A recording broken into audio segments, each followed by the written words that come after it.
Fasten your seatbelt and get ready for the red eye. Each week, we'll be immersing you in a world of adventure, from thrilling dramas to side-splitting humor and life-altering moments. Welcome aboard the Red Eye.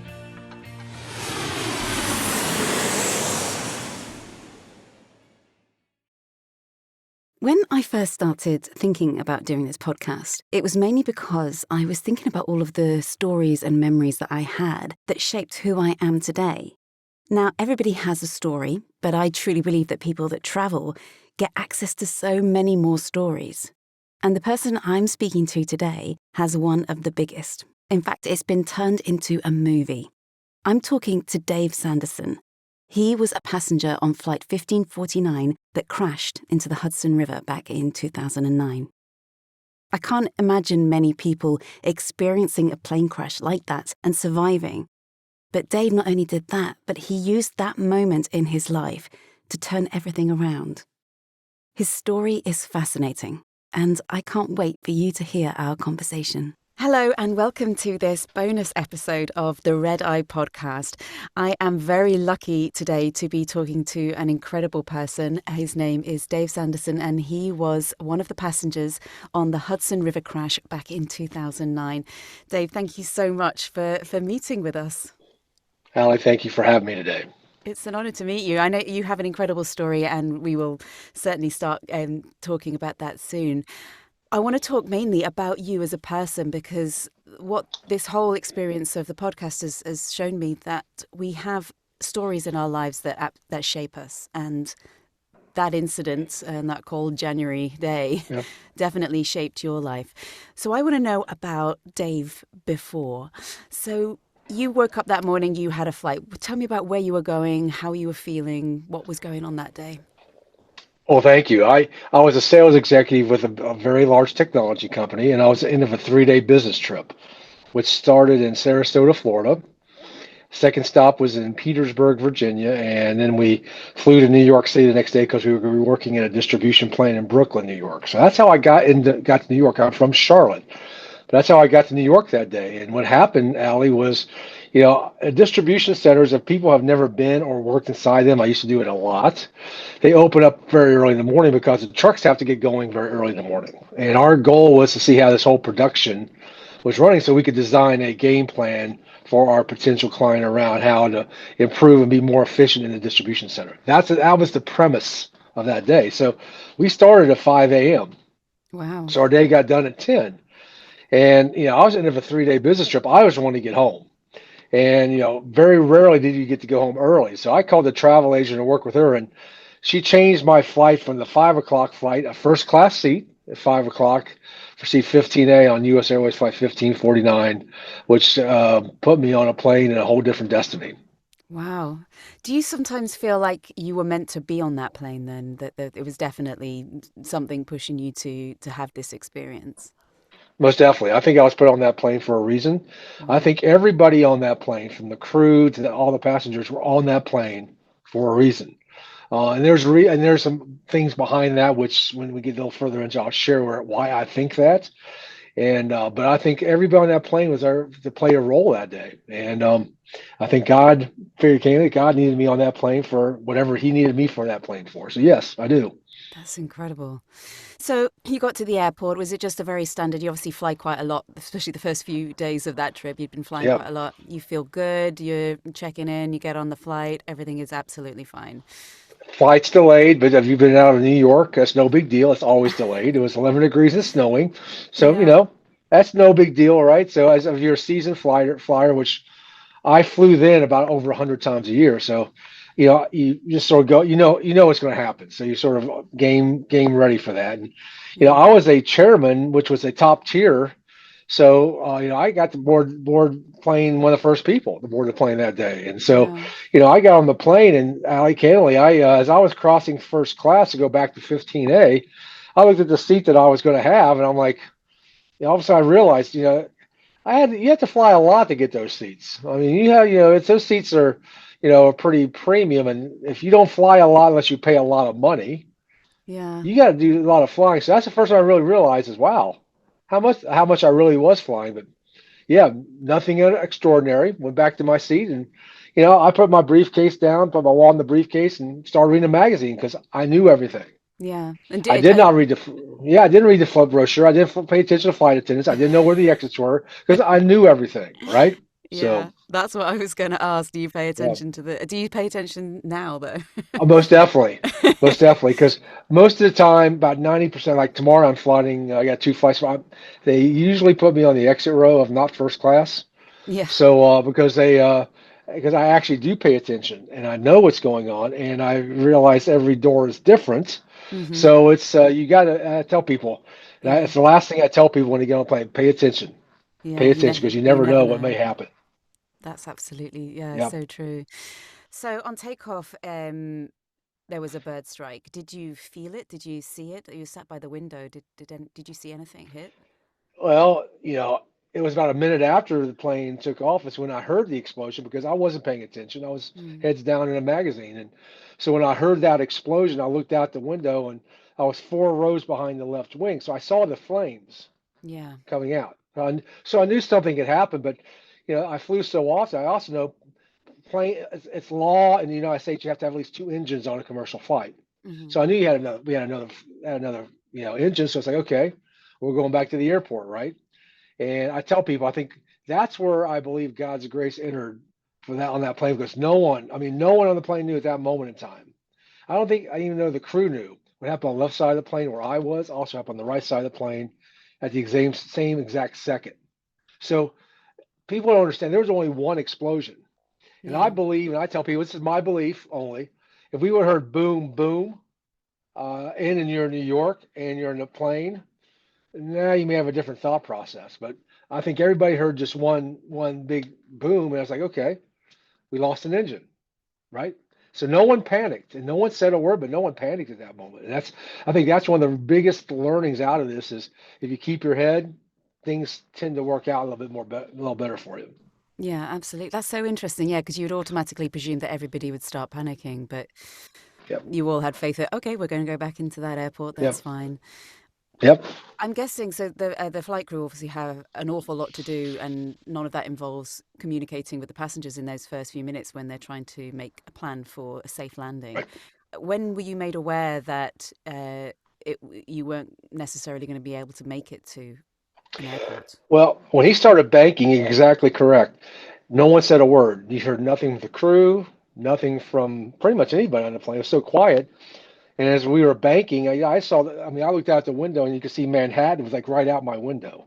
Mm. And we were like, at the eye level with the skyscrapers. So it was like, all right, something's going on. But then when I looked out and saw the George Washington Bridge coming up, is when I heard the captain's only words: "This is your captain. Brace for impact." And that's the only thing you heard at that point in time from the cockpit. And then you heard the flight attendants go brace, brace, brace. And Yeah. candidly, Allie, I don't think anybody on that plane knew how to brace, brace, brace, Yeah. because no one was paying attention. But then you quickly realize how to brace, and Yeah. that's the only things you heard was, "This is your captain, brace for impact," and then brace, brace, brace. That's so interesting. And when at the airline that I was working at, our brace instructions were heads down, feet back, heads down, Yep, feet back, because like you say, with brace, it's kind of how you don't know yep, how. yep, So I yep. do wonder if that's come from learning from incidents like yours. Um, so I'm guessing the crew didn't realize what was happening until that moment either. Then. The I would say this is what I know. The captain, the first officer, definitely knew what was going on. The crew, and the flight attendants, did not know. All they Mm, knew is they got instructions, right? This is your mm, captain, brace for impact. I think when that was their trigger, when yeah. they heard brace for impact, that's when they went into their mode, brace, brace, brace. Yeah, Yep, and that's it. I mean, I'm sure you're probably aware, but I'm not sure yep, all of our listeners are. But the cabin crew are trained every year. You get examined. You have drills that you have to go through, and it is one of those triggers that if you hear those words, you yep, just go straight into that mode. Um, yep, what did it feel like? You have such an experience that not many yep. people have had. Making that impact into the river, what was that feel like? It was a hard impact, and the captain estimates he hit between 110 and 120 miles an hour. Wow. And if you watched the plane, and there's somebody who actually was in New York, actually filmed the hit. It was backside, front side, and then he sort of skidded for 100 or so yards. So I was towards the back, so the back incurred the biggest hit. Mm. And so it was a jarring hit. And what happened to me was I was just bracing like I didn't know how to brace, as braced as I could. But when I hit, I went back in my seat, up my seat, back in my seat. It was like that, like that Yeah. jarring of a hit. And then all of a sudden you stop and it's eerily quiet. And you look out the window and you see water halfway up the window and you see light above it. And you're like, okay, I'm alive, but this thing's sinking in water because water's coming in immediately. Where I was at 15A alley, water was about anywhere from ankle to knee deep immediately. Wow. Immediately. Yeah. So and this is 36-degree water, Yeah. but you don't feel the temperature because now you got the adrenaline. Yeah. And everybody's got the adrenaline going. So it's like you got to go now. It's like this thing's sinking. This thing's Yeah. sinking. You don't have time to mess around and think about, okay, am I cold? Do I get Yeah. my jacket? Because Yeah. one of the things you realize, and you know this as a former flight attendant, and it's something that I would say 99% of the people on that plane did. They left everything behind. That's good. And there was one person who went back for her luggage.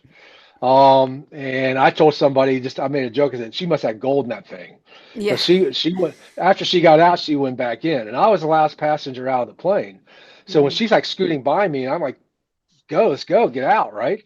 So And she she had went this, from outside back into the plane. yeah, and back in the plane, Okay.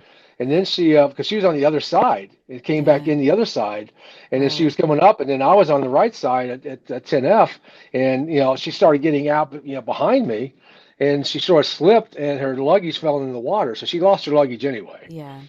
But then she later apologized to some of us for making that move because that move could have changed the entire dynamic for everybody, Yeah. for Absolutely. everybody. I So mean, I think yeah, we learn that there's different responses to fear, and there's positive response where you're like, right, let's get out, everybody get out. yep, There's people that so actually just give up and sit still and don't do anything to save their lives, and people that right, are in denial that it's fine, everything's going to be fine. I'm just going to go and get my luggage and everything will be fine. So yep. it's really interesting to see, and I'm so glad that the majority of you had that positive reaction to just get out. Well, here's a little bit of the background, and I realized this after I had a conversation with a captain, and I was in Orlando maybe 2 or 3 weeks after this happened. I was flying back from Orlando, and at that point, I was getting very well treated. Say Mm, it that way. I was getting very well treated. So the captains wanted to talk to me, and the captain made a reference, Ali, that I actually use this now when I speak, because he said, if I could do the same thing your captain did here in Florida, if I could land this thing in a lake, a totally different experience. And I said, what do you mean? He goes, listen, look around you. And he said, what kind of people are getting on this plane? And you're in Orlando, so you got families, older people, mm, vacationers, and a few business people like me. He goes, well, look at who's on your plane. 90% were business people yeah, who could make a different decision and how to make, and they're used to making decisions, yeah, right? He said that is the big. He said he believes this is his belief, and I think he's pretty much spot on. That had a lot to do not getting the plane down because the crew gets all the credit. They did a fabulous job. But getting out, I think it came down to the mindset of most of the passengers that, you know what, we got to go, yeah, and there's no time to making friends and talking and sitting around, right? yeah. Let's go. So yeah, very interesting distinction that I learned. It is so interesting, isn't it? And it is all down to psychology. Were there any Yep, children on board your flight? there were a couple kids on the flight. Yep, and they were with their mother on the wing. So yes, Wow. yeah. I So cannot yeah, it imagine was. the fear, the being a mother myself. I just Yep.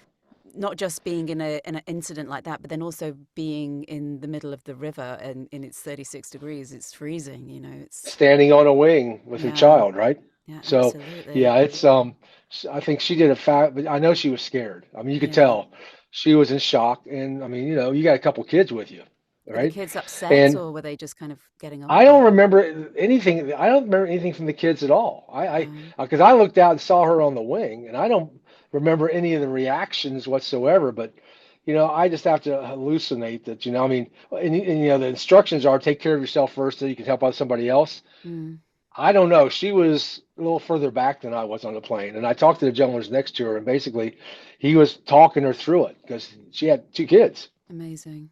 Oh my goodness. So, so yeah, that's a heck of a story. Going back to when you were in the cabin and the water was coming Yeah. in, who initiated the evacuation? Did someone just open the door, or were the cabin crew involved in that? Great question because if you saw, have you seen the movie Sully? Yes, yeah. Okay, the movie had it accurate. The flight attendant who was supposed to be on the right side of the plane got injured in the back of the plane. When she was in the back, and when we hit, metal came up through the bottom, sliced her leg. Mm, So she went out to first class left on the left. Okay, so it was all run by passengers. yeah. And I tell people this is one of the things you learn about leadership. I mean, we had no training. No one's, No. say, okay, you do this, this. Leaders just don't step up. And I Mm-hmm. think that's exactly what happened because I talked to the gentleman who got the door out, where I went. I mean, he said he was reading the instructions. They were going down, right? How do I get this thing out? Because it's a 40-pound door, right? Mm-hmm. And he got the door out, and then I was the last passenger out, and I was hanging out the door. And I think it's just leaders just had to step up because you know what? There's nobody to tell us what to do. Yeah, You just absolutely. you just had to go, right? So Yeah. And it's so yeah. good that there were people who could take on that role because you do need that. And usually that's the crew. But if the crew are incapacitated, then Well, that's why we need our passengers. one of the lessons that you learn is, the person with the most certainty in most uncertain times becomes a leader. And Mm-hmm. what I mean by that is this. I mean, it doesn't matter if you're a CEO of a company or you're a janitor. If you instill certainty in somebody else, they look to you for leadership. Mm-hmm. So that's what happened. I was giving instructions, other people were giving instructions, right? And I was yelling. I mean, I was like, and so I had another passenger come to me once. I said, "You think that was pretty rude to yell?" I'm like, "Listen, when you're going down, you don't care about people's emotions, Yeah. right? You just got to get That's. stuff done, you know." So I never felt bad for yelling at this lady, right? Mm, But I mean, I'm sure she just like, "What's going on?" But someone had to get her attention, yeah, it gets right? things You got to done. do what you got to do, right? Hmm. And don't worry about people's emotions. And that's what they teach us in training for emergencies. It's not like, "Oh, excuse me, would you mind coming towards the door?" You shout direct Yeah, instructions because that's right. what gets people moving. That's And right. yeah, you can't be worried about being rude at that point because you're there to just save people's lives. And And that's a great distinction because I had the opportunity to speak at Delta's flight attendant school, and they put me through, a training session when I was in Delta, and I wow. got to see how they do this. And you're exactly right. That was one of the instructions they said is, you do what you got to do, and don't worry about somebody getting their feelings hurt. Yeah, absolutely. And I'm so glad that your passengers were able to take the lead there because it's something that we're told to do in emergencies is that when you're getting ready for impact, you brief the passengers at the exits and say, right, if I'm not Yep. okay, this is how you open the door. Repeat the instructions back to me. But if you don't have time to give those instructions, and especially I know Yeah. that at the wings, there were no crew at the wings; it was passenger operated exits. I had, I, you know, I have Initiate them. had so many people taken off the exit rows, and because I take this seriously. I mean, I'll give you an example. I was flying to Los Angeles to do some TV shows, and I was on the exit row aisle, Hmm. and the gentleman who was at the exit row window, they was giving the instructions, right? They gave the instructions. We all said yes. She walked away, and all of a sudden I look over this gentleman, and he starts taking his leg off. He had his leg. He took his leg and put it underneath the seat in front of me, and I'm like going ding, ding, ding, ding, ding, and they knew who I was. So they probably thought I was freaking out, So it's like, Yeah. okay, let's get this guy. But I said, look, I like looking. I said, he's got his leg off, and she said, sir, you can't take your leg off. He goes, well, this is why I booked this seat. I need the room. And I was sitting there going, how many times? So I intentionally watched. Do they speak English? Hmm. Right? Do they have it? Are they over 70 years old? Right? Who Hmm. can they handle 40 pounds? And I've Yeah. had so many people who have probably not been real happy with me, but it's for the safety. Yeah, And you got to look at the absolutely. bigger picture. You got to look at the bigger picture. You Yeah. know? There's been a few times in my career that I would have to move people from the exit rows. And like they said, they bought those seats because they wanted the extra room. But if they are not completely able-bodied, if they're under a certain age, if they're pregnant, if Yep. there's anything that could impact them helping in an emergency, then Yep. Yeah, it's one, and it does upset people because they think, well, I just want Yeah, the extra leg room, and nothing's probably going to happen. But you never know. You have to just be nope. prepared, and that's what the job of the crew really is for the That's safety of exactly. everyone. It is about safety. It's all about safety first. Mm. Yep. So when you went out onto the wing, I mean, I can't imagine how bizarre that must be. Suddenly being, I was in the air, and now I'm on the wing in the middle of a river in Manhattan. I Did you? never got on the wing. Oh, you didn't? Did you go in the water I was or? beside the plane for 7 minutes, waist deep in 36-degree water, holding on to the lifeboat because the lifeboat was floating out into the river. Oh, So I wow. never got on the wing. I had to swim to get because the plane was going down. I had to get off. How I got off the plane is I had to swim to the ferry. Oh my So goodness. never got on the wing. Never got on the boat. It was already filled up by the time I got there. Wow. Were Yep. there other people in the water with you? Were you talking to them or was it just to get to that ferry? To get to that ferry because what happened was about 7 minutes after we're in the water, this thing's filling up. I'm waist deep where I'm at, and all of a sudden you feel the plane shift. Mm. And what happened, I found out later because when I spoke with one of the people who wrote the plan for maritime rescues, I found out I got a lot of the background from this talk. What happened was one of the ferries, one that actually was a tugboat, part of the rescue, who had to basically pull some of the ferries in and out. As he backed out, he hit the front of the plane. And he hit the front of the plane. It shook the plane. And when it shook the plane, that's when I felt water going up my back. Mm. And that's the first time I felt the water. And all of a sudden, I was like, and the first thought that I had was Titanic. That's all Mm. I could imagine is because I don't know if you've seen the movie, but when that boat tips up, it sucks everything down in it down with it. Yeah. And at first I said, don't be sucked down in a plane, right? It's like get Mm. away from the plane now. It's going down right now. Yeah. And that's why I jumped in and started swimming. The closest boat it was at the end of the wing. I actually swam right next to the wing till I got to the ferry. And I tell people it was the longest 15 yard swim of my life because I not only bet. was it 36-degree water, I was fully clothed, Yeah. but there was also jet fuel in the water, which people never realize. And that's why I wear Wow. glasses because I got jet fuel in my eyes from swimming. Oh my So, goodness. I so didn't yeah, even, yeah, that's not something I've ever heard of. So you can smell that. That's going in your mouth, it's going in your eyes. I'm so sorry you I suffered had to get a that tetanus from shot that. that night. Yeah, I Because bet. they gave me a tetanus shot. I said, when's the last time you took a tetanus? I said, I have no clue. Yeah. So they gave me a tetanus shot because of that reason right there. Yeah. I probably I don't know if they did or not, but the odds were I probably ingested Oh, well, I'm some of that sure. nasty. Yeah, Yeah. absolutely. And were you worried about the people on the wing getting pulled down with the plane? Um, no, because they were moving. And I tell people it looked like people walking on water because the wing was actually underwater. Mm.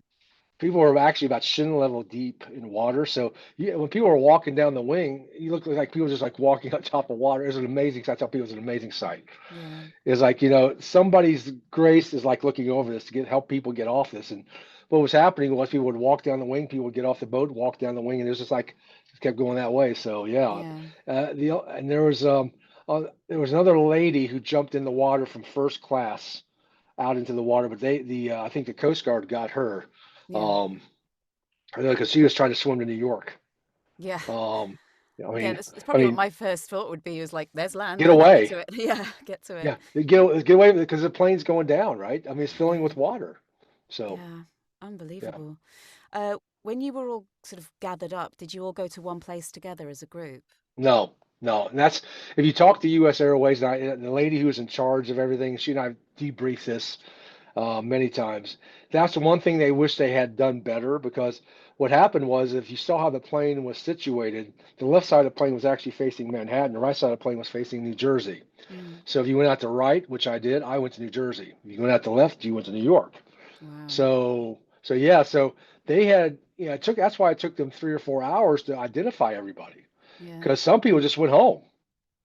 Some Wow. people got to New York or New Jersey and just went home, right? Yeah. And so that's what it took so long to identify people. Now I went to the hospital with another passenger, Barry, so they found us. But yeah, no one went to one central place. It was Yeah. scattered all over the New York and New Jersey coastline, Yeah. shoreline. Did you feel like you wanted to be with those people? Because you've had this shared experience. Did you want to kind Not of then. debrief with them? Not then. No, not then because I was since I was in the water so long I had hypothermia and I was Mm. basically shutting my body was shutting down. So no, I had no You just thoughts. wanted to The only go. other person I was with broke his sternum on impact. He was in 1D So he's in Wow. first class.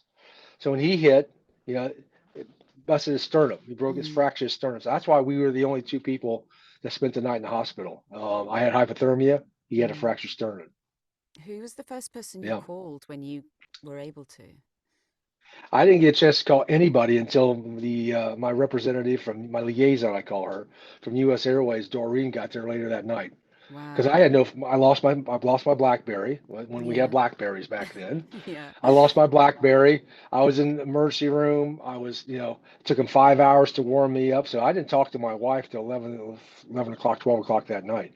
How was she So it feeling? was, She must have been so well, scared. what happened was when I got on the ferry, a gentleman actually put his phone up to my mouth, said, call your wife. And he dialed the phone. And I left a voicemail because my wife was doing what moms do. They was taking our son to basketball practice. He was doing mom stuff, Yeah. right? So my daughter, who was home from high school, she was a junior, got heard the voice message coming through, turned the TV on and saw this breaking news. And that's how I found out I'd been in a plane crash, but that's all they knew Yeah. until about 7 o'clock that night. And then I was on with Katie Couric from CBS. Yeah. Somebody was watching CBS, called my wife, said, your husband's alive. That's how my wife found out I was alive. That was all she knew, that I was alive. Oh my Yep. goodness. What did she Yep. say to you? And if you don't mind sharing, and feel free not to, if it's a No, private I mean, moment, but she was just like, are you okay? I'm like, I survived. I said, I survived. yeah. And she's like, you want me to come see you? I'm like, no, stay home with the kids, right? Yeah. They're taking good care of me. So, Mm, but it was a very short conversation because the challenge was there's a whole different story because now you got what's going on here with the family. And mm, Barry's wife, who lives about a mile and a half away from us, had the same situation because since he was on ABC News and I was on CBS, all of a sudden the media picked up on it, and the media yeah. was at our house right here. ABC, NBC, CBS was surrounding our house with just my wife and our four kids in the house by themselves, and so she didn't know what to do. No. She didn't know what to do. Media's all over the place trying to get in the house. Barry's wife had the same situation going on at their house. So yeah, she had a whole different program going on. Mm, So she was just trying to figure out, okay, I know my husband's alive. I haven't talked to my husband. How do I get a hold of my husband? I don't even know where he's at. yeah. All these questions, right?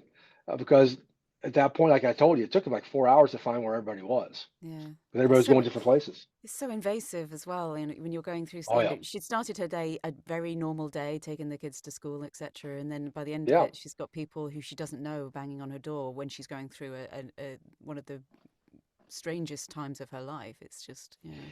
And it's when I did an event up in New York City for the 15th anniversary back in January. We brought all the first responder units together, and that's the first time my wife and then my daughter came with her. My wife came with me, and she Mm, could actually see, from everybody who sort of got involved.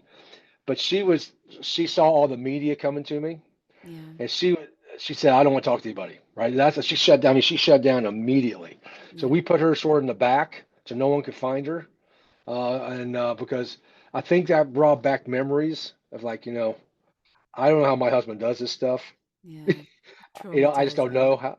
I've got used to it now, right? Yeah. But for a normal person who's just got four kids, like you said, started a day doing whatever moms do, Yeah. and all of a sudden now you're in the front of spotlight of media and you have no information. No. You don't know Gosh. anything. So yeah, Terrifying. yep. It definitely changed your life. I mean, what you do now is incredible. Can you talk a little bit about how that story changed and shaped you to who you are today? Thank you. I had not planned to do what I was doing. I was going to go back to work doing what I was doing. Right. I knew there was a big thing. Mm, I knew it because I was getting inundated, right? Inundated. And it wasn't until the next weekend and I did a talk. And first time I spoke was at my church, and it's like, of course I'm going to speak for my church, right? And what happened is men's breakfast, which is usually 40 or 50 guys, old guys eating pancakes. It was like, I can do this in my sleep, right? Until they publicized it and 600 people showed up at our church. And all of a sudden, I don't know what I'm going to do. mm, And all of a sudden, I said whatever I said that day. And long story short, there was a lady. She's an elderly lady, probably 80, 90 years old at least, was there. And she was watching. And I get done. I'm talking to two men who wanted to have a conversation. And she caught my eye and came up and puts her hand on my arm and grabbed me. And this is back when people start grabbing, it's like, what are you going to do, right? Mm. You just don't know. But she looked me in the eye and said, I was questioning if there's a God. And I don't believe in miracles, but you're physical evidence that there is a God who does miracles. Thank you. Thank you. Yeah. And then she walked away. And that was the moment I realized my life was going to have to change Yeah. because now I've impacted somebody who's probably going to her grave beyond in the near future, but now has had a transformation in her world, Yeah. right? Has seen a miracle and up close. So that's the moment that I said, you know what? I've got a whole different pathway, and I just got to figure this thing out and how I could serve in any way I can to help people understand the bigger picture in life. Absolutely. And you travel far and wide now giving talks about this, don't you? That must be so. Yeah, well, before COVID, we were all over the world. Since Mm. COVID, it's just been North America. Mm. And we'll change that. We'll change that. But yeah, I have the opportunity to travel the world, not only speaking, but I work with people who are going through a traumatic life experience, or people who just want to learn how to grow out of an uncertain situation. And COVID actually was that situation, which I showed people.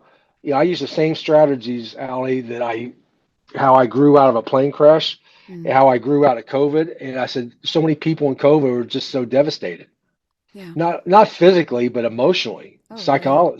psychologically. And so I work with people to show them the strategies that I used. And one of the things that I did is I went back into the Hudson River a few years ago to swim with the Navy SEALs and to raise money for their foundation because there's average of 22 suicides a day in the military. Wow. And it's a big, big, big problem. So I did this, but one of the reasons I did this, I want to show people how to face your fears. Yeah. You go back to the place. I mean, if you don't face it, it's just going to be in your body and chunking. And that's what happened during COVID. Mm. And if you remember COVID, it wasn't just about COVID. It was about social justice questions that were going on. It was about police. It was about an election that never stopped. And all of a sudden, you got all this stuff, and people can't go anyplace. Yeah. And they're stacked, stacked, stacked. And so people got depressed. They didn't know what to do. And all of a sudden, people are dying. Yeah. So this is my mission now to be able to teach what I was been able to learn, not only from my mentors in the previous, my before this happened, but since happened. That's what my new book's about. The Limitless Life is these lessons. Yeah. What did you learn, and how can you apply it to be able to have a limitless life, even though you go through uncertainties in life? And that's what my new book's about. That's incredible. It's something that I've been thinking a lot about recently since I've been writing down the stories for the podcast, because some of them are funny, but some of them are heartbreaking, and Yep. I feel like every single one of even more so those tragedies in my life and other people's lives they're the ones that shape you, but you have That's to right. take control from it. You can't let it overwhelm you. You have to take from it, use it to Yep. become, to grow. um That's right. that's, yeah, I mean, what a great thing, and especially for people in the military as well. That is exactly what they go through horrific Yep. things. And they see things, and I've been around the SEALs and special ops now for 3 years. I've swum for 3 years with them, and the things I hear up close, people have no clue. Mm. They have no clue on what really goes on. And people come to me and they start. I have so many people out blaming COVID for. I said, and one of the things I've learned is if you keep blaming events, you never give yourself the opportunity to grow. If you just keep blaming things, you got to own it. Yeah. You got to take personal ownership for your own. Because the most often asked question I got it again this morning. I mean, every day I get the question is, how do you get back on a plane after you go through a plane crash? And what I've realized over the last several years is what people are really asking that question. It's not about the plane crash. It's about how did you build resiliency to bounce back to be able to overcome this? Yeah. What was it? What was that mindset? And this is what I teach. Mm. There is a mindset, right, to be able to bounce back out of any uncertainty. So, Mm. yeah, it's not about getting back on a plane. That's just a metaphor. Yeah. It's just how do you build the resiliency in yourself? And being around Yeah. the military gives me great opportunity to not only learn from them, but also help them likewise. Yeah, absolutely. I was talking to somebody about this yesterday, about how something like getting on a plane, for most people, absolutely fine. You just walk on a plane. That's their experience. For you, your experience is coming from something else, but you do have power. You have control over the way that you experience something. It's within your mindset, but you just need the tools to get there. And it sounds like the Well, the book that meaning you've you written is, attach to something produces the emotions that you're in. The emotions that you're in is what your life's about. yeah, So it all comes down to the meaning you attach. And that's what, and I'll give you a quick example. I was in the green room of Good Morning America after we were on green room where it was some passengers and crew. And one of the passengers was getting very vocal. Mm. And I started questioning him. It was like, what's going on, man? I mean, we survived a plane crash. We're on national TV. I mean, we're in a green room in New York City. But what I found out is he was going through a divorce and he lost his job. And what I realized after sort of having some understanding is the meaning he attached to the plane crash was devastation, devastated his life. Yeah. The meaning I attached, it was a blessing because it opened up a whole new world for me to be able to help people. Yeah. So whatever meaning you have is where you're going to live. So what you just said is very true. You got to help people change the meanings they're attaching. And once you do that, then you can set them on a pathway for growth. Yeah. Oh, it's fascinating. It's so fascinating and mind-blowing. Where can people find your book? Well, thank you. They can go to Amazon. It's on Amazon, Barnes and Noble, and Apple. Or they can, if they want it personalized, please go to my website, davesandersonspeaks.com. If they go on that, I'll be love to have personalize it for them. And all 3 books are out there. The Limitless Life is the one that just was launched. From Turmoil to Triumph came out 2 years ago, and my signature book, Moments Matter, is about that day. It's about what happened that day and the moments that led up to my life that I learned that I had to apply that day to survive. And what's interesting is one of the things you realize through this whole kind of experience is all these moments in your life are there for a reason. Mm-hmm. And you may just never think that, when you're 12 years old and you're swimming across a river in Boy Scouts, it's no big deal. But all of a sudden you realize maybe that was the moment that was going to give me the certainty to be able to swim and get away from that plane. Yeah. So all these moments are there, and you got to recognize this, because when everybody, and I don't care who you are, I tell people, I don't care if you're the Queen of England or you're the lowest person, everybody's going to have a defining moment. Something's going to happen. Queen Elizabeth didn't have pixie dust and sunshine. I mean, she had tragedy upon tragedy, right? Everybody's got this, right? So, all these moments are there for a reason. You got to learn from them so you can apply and use that reference to be able to grow from it. Yeah. And most people just go through life like you said. I'll just get on a plane and nothing's going to happen. I think once you're open to that, once that realization that you had, that I've had, you see every day, every thing that happens as an opportunity, and I think you're far more open to realizing what that moment in your life is about, and looking out for the other moments that lead you to where you are today. Yep. Everything happens for a reason and a purpose, and it does serve us. Yeah. If you really believe that, everything happens and it will serve you. A plane crash will serve you. We lost a 7-month-old child way back in 1990, right? At that point, you're like questioning what's going on, right? Yeah. Why? But it happened for a reason. All of a sudden, we have 4 kids. Yeah. Maybe we weren't ready for that time. I don't know. Yeah. And one day I'll find out. Hopefully many years from now, I'll find out. But, everybody's got those defining moments. And you just sometimes have to say, you know what? I just have to trust it happened for a reason. Yeah. And one day hopefully I'll learn from it. But at least if I take something from it, like, you know what? That strengthened our bond in our family. Maybe that's why that happened. You never quite know. And if anything, it just helps you deal with the bigger moments in your life when you can have that open mindset with it and use it as a way to grow. Dave, it's been one of the most fascinating conversations of my life, and I cannot thank you enough for sharing everything with you. And I'll put all the links in the show notes to everything that you have on offer, because I feel like people would really love to learn more from you. Thank you so much, and thank you for listening to the Red Eye Podcast. The Red Eye Podcast is produced and narrated by me, Ali Murphy. These stories are based on true events, but certain details, characters, and timelines have been altered to protect the innocent.